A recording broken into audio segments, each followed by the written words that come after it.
Shalom Ouvracha. Aujourd'hui, nous avons des invités d'honneur de Montréal. Baruch haba.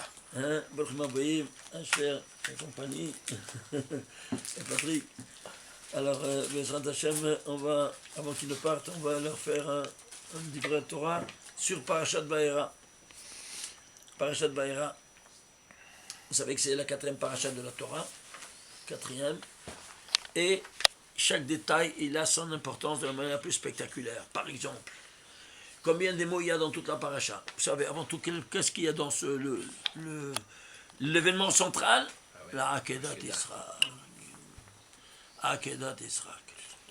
Combien de mots il y a dans toute la paracha? 2085 mots. Pourquoi 2085, pas 6 Parce que 2085, c'est autre que 5 fois 417. 5 fois 2085, c'est 5 fois 417. C'est quoi 417? Et c'est quoi 5? Dans les 5 mondes, il y a 417 mots dans chaque monde. C'est quoi que ça veut dire ça? Je ne comprends pas. Alors, il faut maintenant faire un recul pour comprendre. Et Israël, c'est l'objet du sacrifice. Ouais. Où se trouve pour la première fois le nom d'Israël, Icaré Israël, au 417e verset. Ah, c'est drôle ce client, mais je veux comprendre pourquoi 417. Alors suivez-moi. Regardez ici, je vais vous apporter ici une dimension vraiment spectaculaire. On va prendre ici maintenant le monde des lumières. On sait qu'Israël il a apporté la lumière dans le monde d'un vieillard de centenaire et d'une mère qui avait 90 ans. C'était ce qui a illuminé leur vie. Vous êtes d'accord? Oui, très bien. Alors voyons un peu ici. Le domaine de la lumière. Quel est le domaine de la lumière? Le premier jour. Bereshit bara Elokim et haaretz, qu'il a créé, quoi donc? La lumière. Bon, on va centraliser toute notre attention maintenant, s'il vous plaît, sur quoi? Sur le domaine de la lumière. Regardez. Il dit dans la Torah, Vayomer Elokim yehi or, que Dieu dit que la lumière soit. Vayehi or, et la lumière fut. Vayar Elokim et à or, qui tov, et vu que le or était tov. Combien de fois il y a le mot or? 1 dans le premier jour. 1, 2, 3, 4, 5. C'est clair? Alors, on va prendre le domaine propre de la lumière, c'est-à-dire du premier au dernier mot lumière qu'il y a dans le premier jour. C'est d'accord? Hein? Combien de mots il y a? 18. On lève les 5 or, 13. 13 c'est quoi? Les 13 attributs de miséricorde divine. Qui sont synonymes à la lumière. On veut nous attacher la notion du 13, qui est Ehad, qui est Ahava, avec la lumière. C'est-à-dire, c'est le royaume de la lumière. La notion de l'unité divine.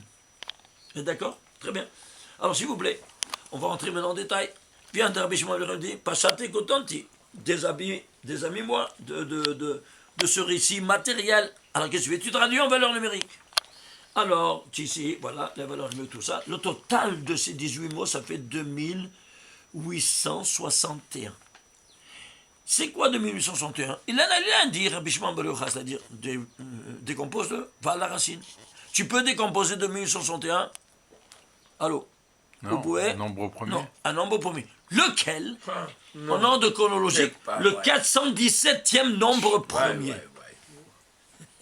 Renversant. Aïe, aïe, aïe, aïe, aïe, aïe, aïe, aïe, je t'abarabourais. Est-ce que vous vous rendez compte? 417e, un de plus, un de moins, tout s'écroulerait. La lumière. Alors, c'est la lumière. Alors, 417, je ne sais pas c'est quoi. Alors, traduis s'il te plaît en lettres dans l'ordre chronologique. 7, c'est quoi? Quelle lettre c'est? Zain. 10, c'est Yod. Et 400, Tav. Que tu as? Zaït. C'est quoi Zaït? L'huile d'onction. L'olive. L'olive qui contient son essence, qui est l'huile d'olive, qui va maintenant illuminer le monde à travers la menorah à travers les Kohanim Gedolim et tous les rois qui ont été oints, jusqu'au dernier oin de cette huile sacrée d'olive qui est le Mashiach. Mashiach, ça vient de Mashuach, oin. De quoi? De cette huile d'olive. D'où elle provient? Elle provient de ce premier jour, de la lumière spirituelle. Vous vous rendez compte? C'est le lien. Tu voyais le bien? Alors, celui qui a apporté la lumière dans la vie d'Abraham et Sarah, il se trouvera dans le 417e verset de la Torah. On ne te dit rien du tout. Casse-toi la tête. Fais-toi l'étude et dévoile un peu ces perles qu'elles sont enfouies dans des récits normaux, n'est-ce pas, bibliques, c'est mignon, hein, tout ce que tu lis. Mais ce n'est que ça. Tipshim minaolam, dit Rabbi Shimon Bar Yochai, ce sont des tipshim, ceux qui restent dans le récit. Tipshim qui restent dans le levouche, ils appellent ça levouche. Le levouche, c'est l'habit. Tipshim, ce sont les lettres de pshat dans un autre ordre. Pour te dire, celui qui reste dans le pshat, dans le récit, c'est un tipesh. Il n'a pas voulu dire ça, mais il a utilisé les mêmes lettres. Vous regarde comment ce terme, il utilise. Il reste dans le levouche. Alors que tu dois t'extrapoler et tu vois ici des secrets de l'autre monde. Attends un peu, c'est pas terminé. Je viens même pas de commencer. Alors regarde ici. Cette lumière-là, elle vient de qui? De ton créateur. Comment tu dis mon créateur? Hachem Elokai. Oui? Hachem Elokai, mon Dieu. Oui? Très bien. Alors, ces 8 lettres ensemble, elles se trouvent dans toute la Torah 417 fois. 6 ou 8. Excuse-moi. Allez, ici, je ne peux pas écrire Yud Kevavke. Pardon. C'est clair? Pour ne pas l'écrire en 20 noms de Dieu. Alors, il y a 4 lettres, et 4 lettres, ça met 8 ou pas? Oui, non? Et 8, ça fait 16. Mais ici, ne court pas. Ici, Hachem Elokai.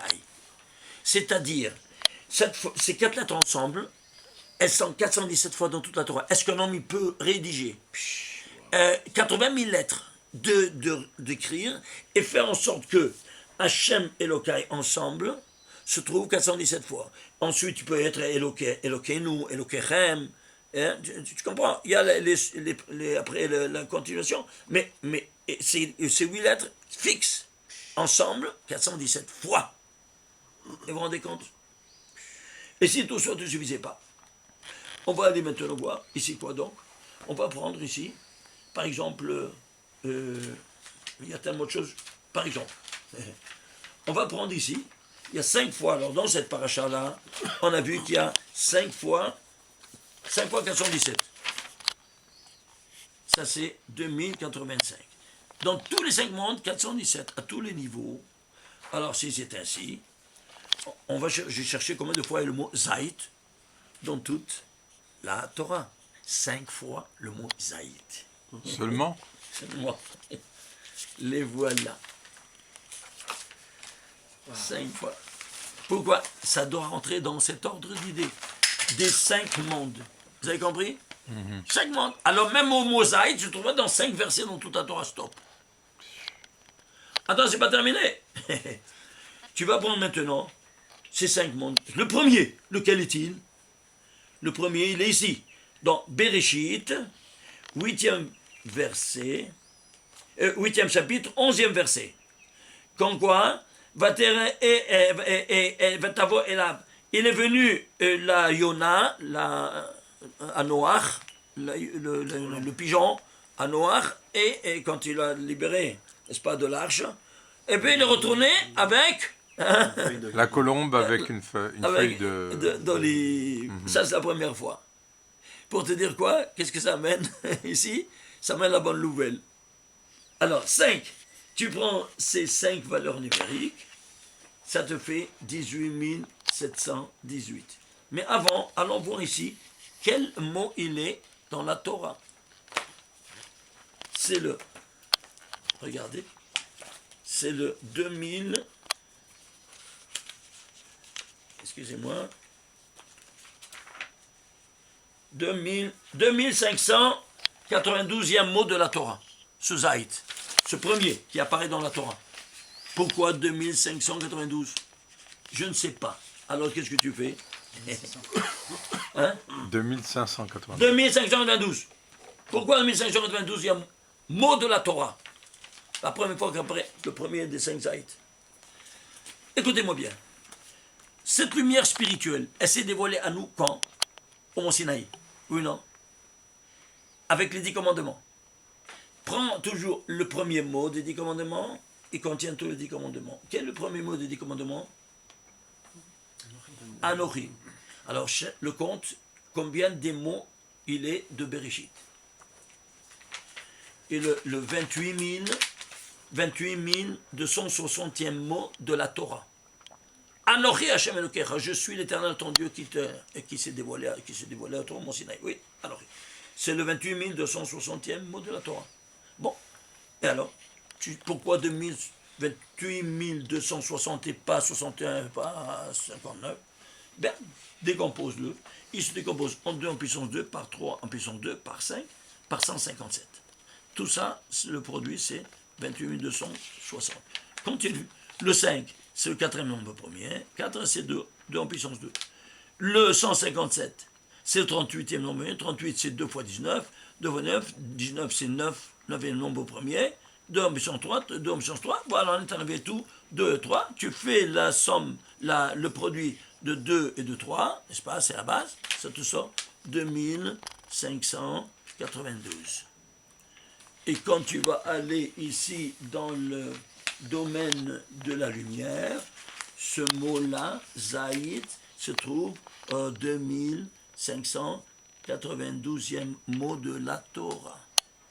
Racine qui est en harmonie totale avec le mot de Anochi qui apportait la lumière spirituelle dans le monde.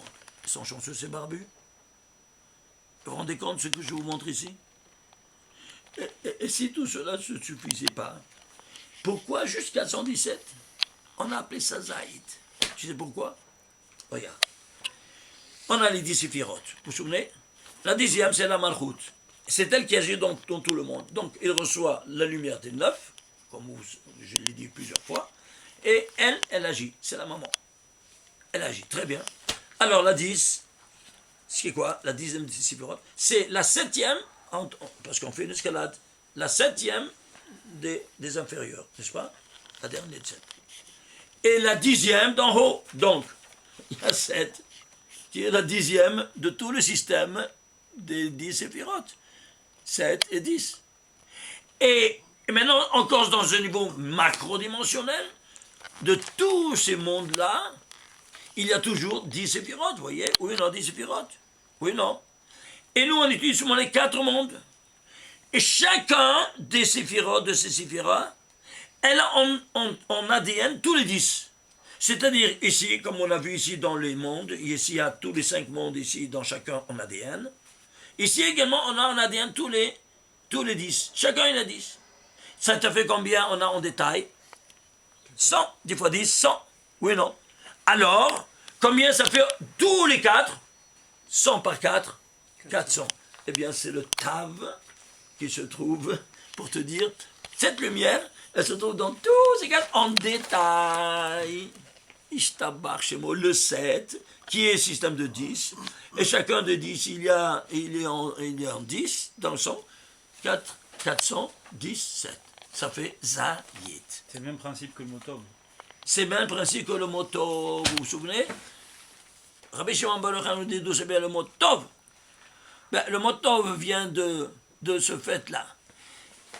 Tête, c'est quoi? 9. C'est les 9 séphirotes qui donnent au Yesod, le Vav, le 6e d'en bas, n'est-ce pas? Et le Tov et le Vav, il va donner à la Malchut qui s'appelle Bait, que ce qu'il reçoit, c'est la maison, c'est la femme, c'est la maison, qui reçoit. Et c'est pour ça, Bait, c'est le Bet. C'est le mot de la lettre Bet. Alors, tête, Vav, Bet, ça fait le mot Tov. De là vient le mot Tov. Et vous vous rendez compte? Il explique chaque chose. Donc, comment ça vient les mots? Comment ils sont coordonnés? Partout des notions métaphysiques. Si on n'a pas étudié ça, on ne comprend rien de rien. Alors, qu'est-ce que tu vas aller étudier à l'université? L'origine des mots. Hamor. Personne ne t'enseigne des choses pareilles. Tu comprends? Ce n'est pas une langue conventionnelle, la langue sainte. La langue sainte, c'est une langue divine. Toutes les langues au monde sont conventionnelles, sauf la langue sainte.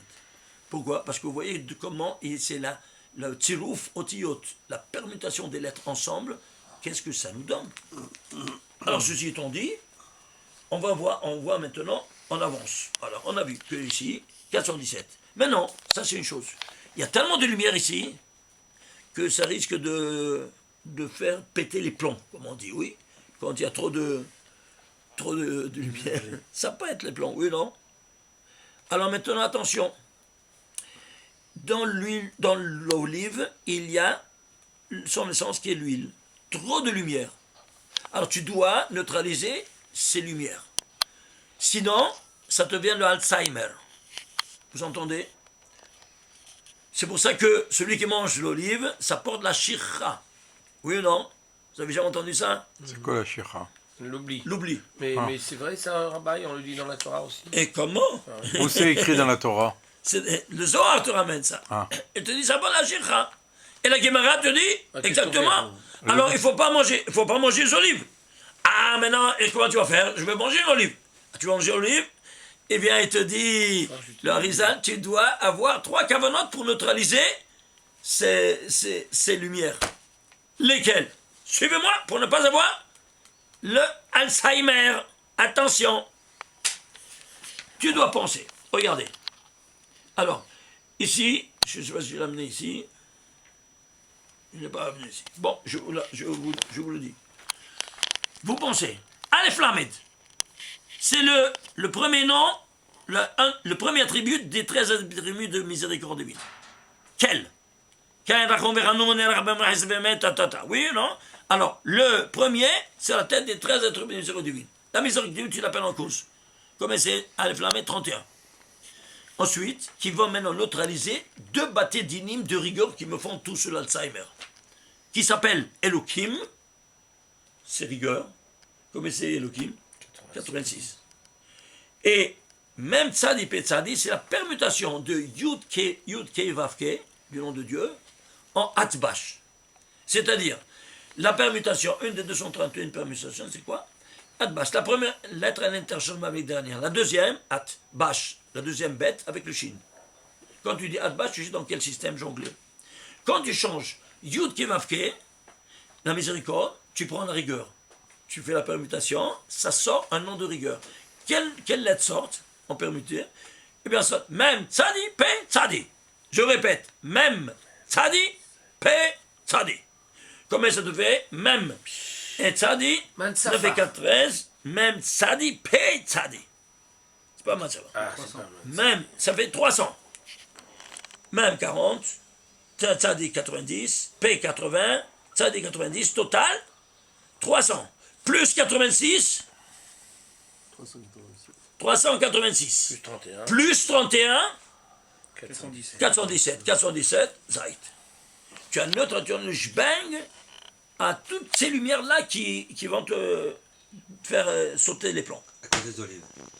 Chaque fois que tu prends une olive, tu penses. Tu n'as pas besoin de le dire. Aleph Lamed, Elohim, même Tzadi, Pet Tzadi, et tu manges. Évidemment, avant tu dois faire la bracha. Pour le priaïs. Mais attention, autre donnée. Si toi elle est mouillée avec les cornichons comme dans un kidouche par exemple, on n'a pas le droit de mettre des olives ou des cornichons dans des kidouches. Et si on a des petits bâtonnets? Et pourquoi? Parce qu'on ne doit pas, tu dois faire un tiatana, ils sont tous mouillés. Ouais, mais si tu as un petit bâtonnet, c'est bon. Si tu as un petit bâtonnet, ça c'est mignon. Quoi? Tu m'entends ce que je te dis? Oui, j'entends. Alors c'est tout. Ouais. Et ceux qui mettent les petits bâtonnets, c'est pour essayer de satisfaire son appétit. C'est clair ou pas? Hein? Même avec le bâton, si tu veux savoir. Tu comprends?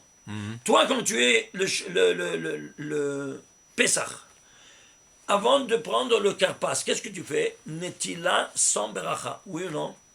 Et après tu prends le karpas? Oui, non? Pourquoi tu fais Netila? Parce que tu as pris le karpas et tu dois le mettre dans de l'eau salée. Oui, non? Alors ça se mouille, c'est mouillé. eh bien tu n'as pas fait une nitila, tu as de l'impureté dans la main et tu manges l'impureté. Alors ça fait des dégâts énormes dans la santé interne de ton corps. Alors pour ne pas faire ça, pour ne pas voir tous ces dégâts, qu'est-ce qu'on fait? On fait une nitilat yadayim, sans beracha, parce que c'est pas du pain. Et alors j'ai enlevé cette impureté corporelle que j'ai sur moi. Alors je peux maintenant prendre un aliment qui est humide. C'est pour cela que toi tu as un bon jus seulement, seulement à Pessah. Tu dois faire ça toute l'année. Pour toi, hein, l'huile d'olive, l'huile ou le cornichon sur une table du Shabbat du Kiddush, c'est comme le carpas, tu as compris, à Pessah. Tu peux prendre... Sauf si l'huile est toute seule. Rav, si le cornichon... l'olive est toute seule. Il n'y a pas l'olive. Comment? L'olive, si elle est seule. Elle est dans Comment elle est toute seule? Comment elle est Il n'y a pas seule? de cornichon. Elle est dans... Elle est sec. Elle n'est jamais sec. Elle n'est jamais sec. Alors, il y a de l'huile avec. Pire encore. Alors, il y a 7 liquides qui rendent l'obligation de faire l'Itiat Yadayim. Ah. L'eau, l'huile, le vin, ainsi de suite. C'est clair?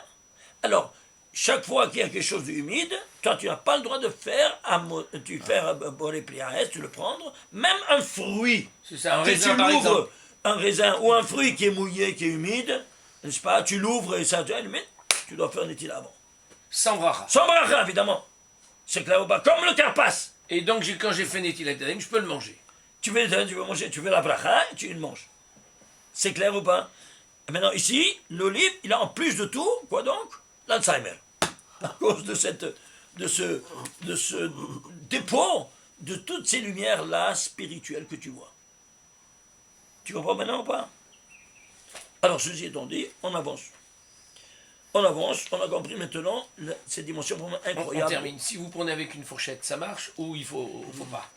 Attends, attention, il faut que ce soit une fourchette khat-pa'ami, c'est-à-dire une seule fois, en plastique. Ah. Si c'est en fer, En fer. tu n'as pas le droit de prendre un objet de métal et faire une bracha avec une fourchette ou une cuillère. Pourquoi? Parce que le métal, et pourquoi il a été rejeté dans la construction du sanctuaire? Parce qu'il a servi à tuer, à enlever la vie. Alors, non, ce n'est pas donné dans la logique que toi tu tiens un objet qui ont raccourci la vie de la personne avec une bracha qui rallonge la vie. Ça fait un coupe-circuit. Wow. Alors c'est pour ça qu'on n'a pas le droit.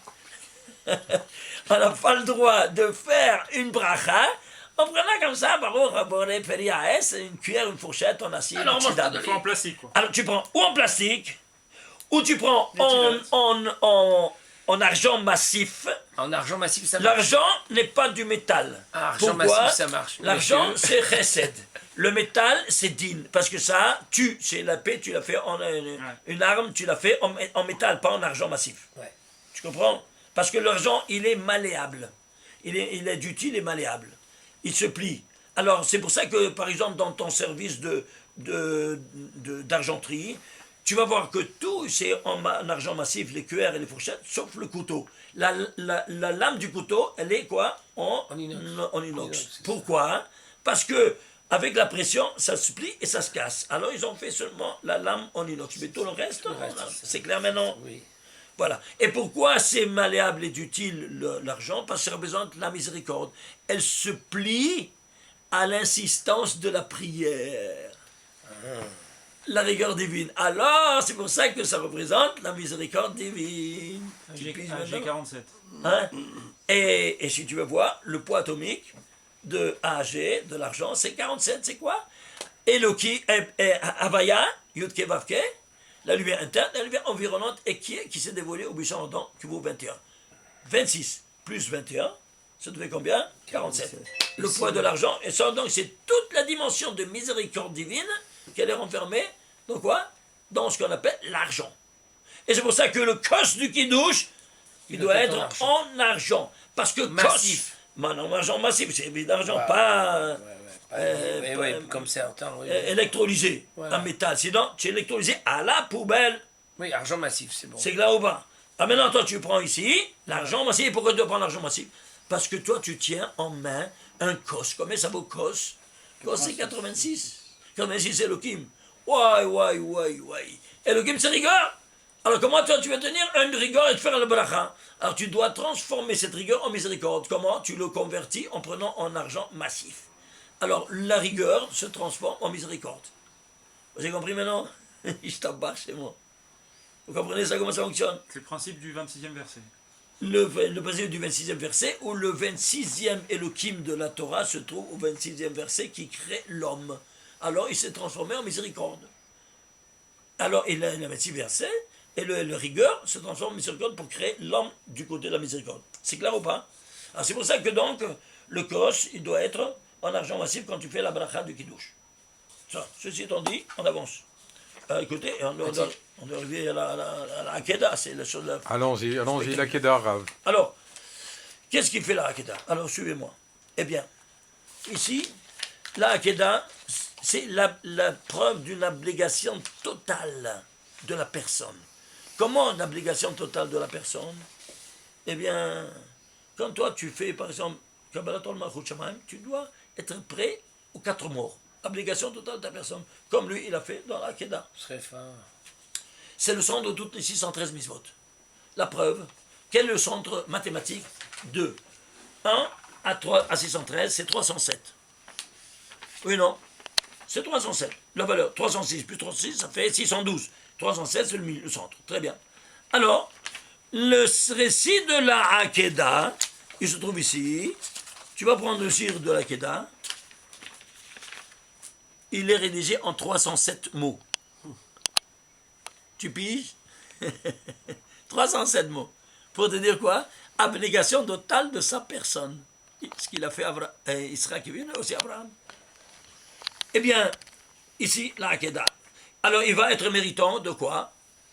D'une femme qui s'appelle qui? Rivka. Et donc, elle est dans sa même longueur d'onde.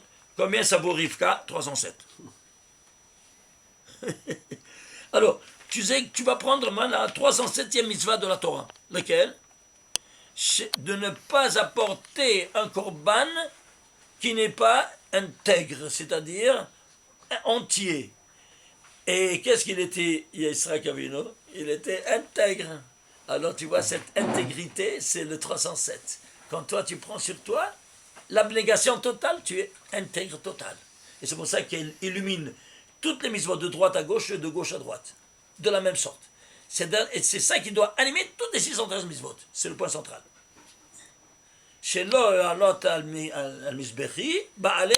Comme ça nous dit le 307e mitzvah. De ne pas offrir un Baal Moum, c'est-à-dire un défaut. Un animal doté d'un défaut. Alors 307. Alors maintenant, qu'est-ce que tu dis? Chaque lettre de la Torah, elle va t'enseigner ça. Tu veux savoir ça ou pas? Comment ça? Comment elle a été écrite? Elle s'est rédigée cette lettre? Avec un roseau. Comment on a pris roseau? Canet. Canet. Prends un canet s'il te plaît. Canet en entier. Kouf, Nun, Hey, 307. Donc chaque lettre de la Torah, elle vient t'enseigner ça, mais tu te rends compte de ça, je t'embarque chez moi. Hein? Pas de la folie. Et si tu ne suffisait pas, tu sais, moi je ne vais pas attendre, moi, même de la première lettre, pas du premier mot, de la première lettre de la Torah, on vient d'enseigner cet enseignement fabuleux de 307. Comment? Ça, c'est magnifique. Regardez. Bête, la première lettre de la Torah, c'est bête.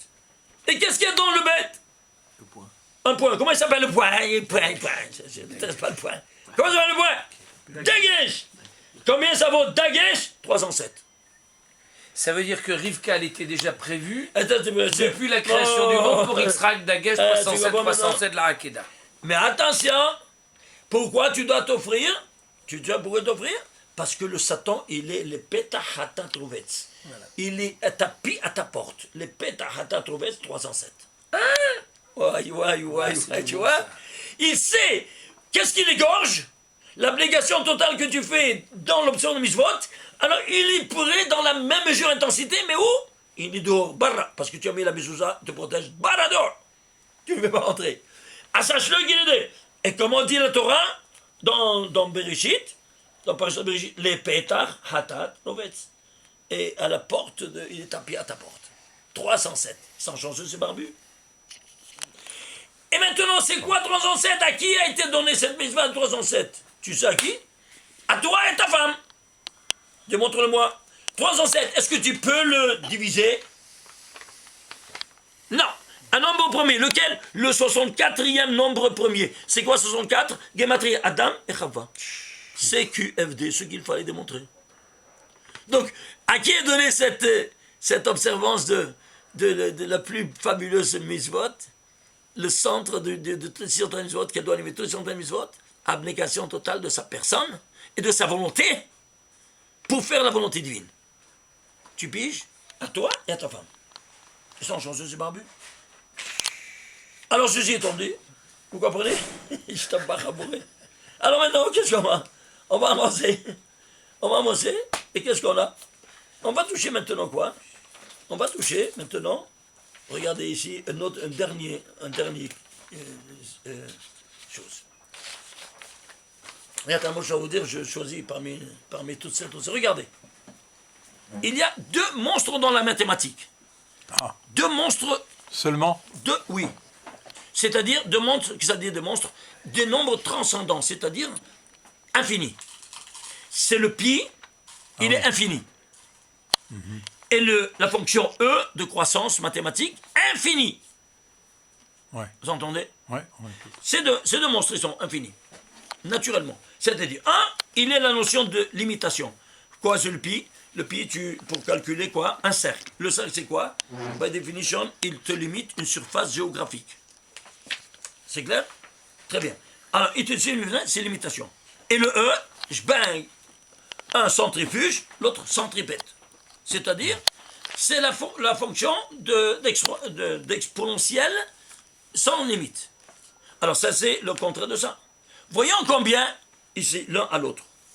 Eh bien, l'un par rapport à l'autre, tu divises ça par ça, ça te fait 1,155. C'est-à-dire, 1155, c'est la dimension de quoi? Du rapport entre les deux notions, une limitative et l'autre explosif. Ok?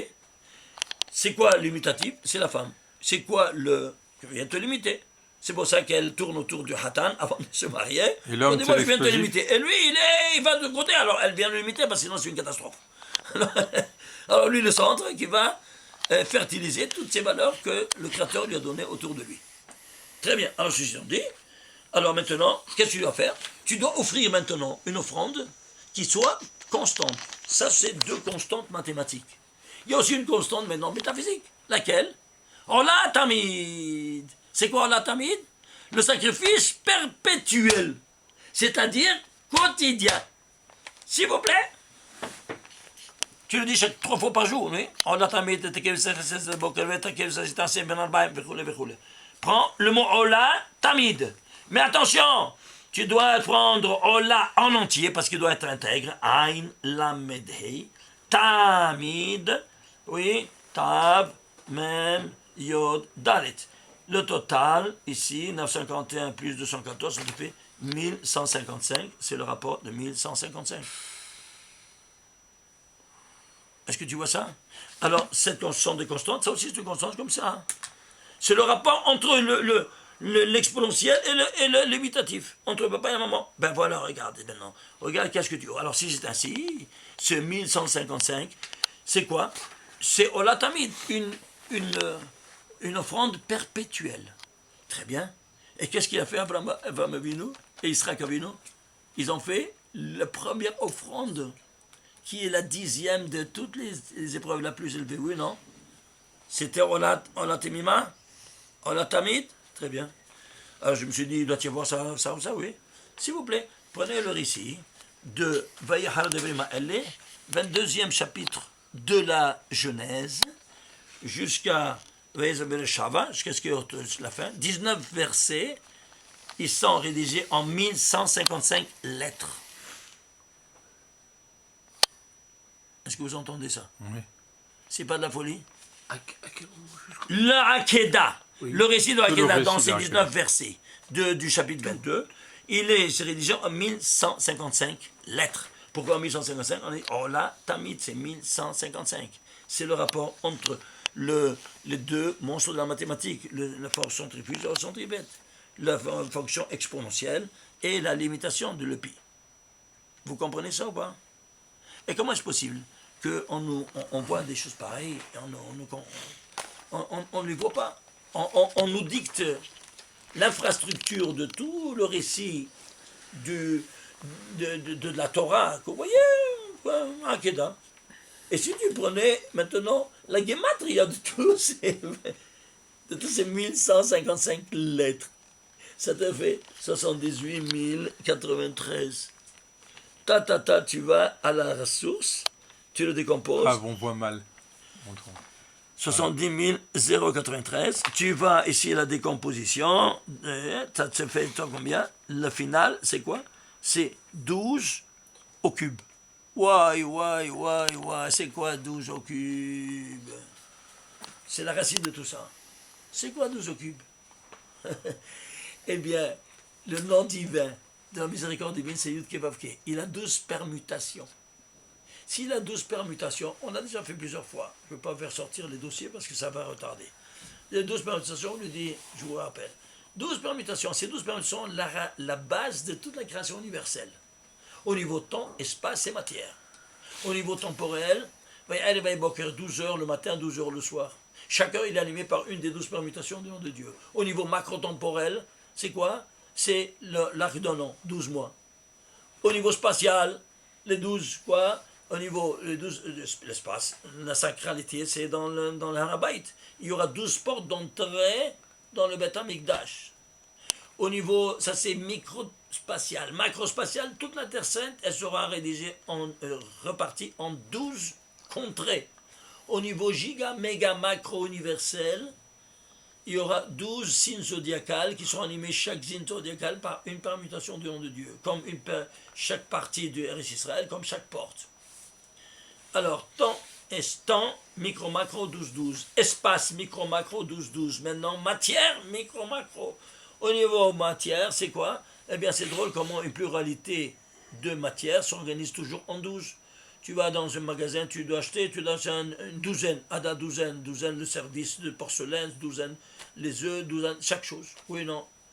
Et si tu vas macro-dimensionnel, macro-matière, c'est quoi? Ben, c'est un wholesaler. Grossiste, tu as 12 douzaines ou 24 douzaines. C'est incroyable. Alors, au niveau maintenant de la matière animée d'esprit, il y aura quoi? 12 enfants de Yaakov qui seront chacun animés par une permutation de Dieu, qui seront à la tête des 12 tribus du peuple élu sur la terre, qui est en Israël.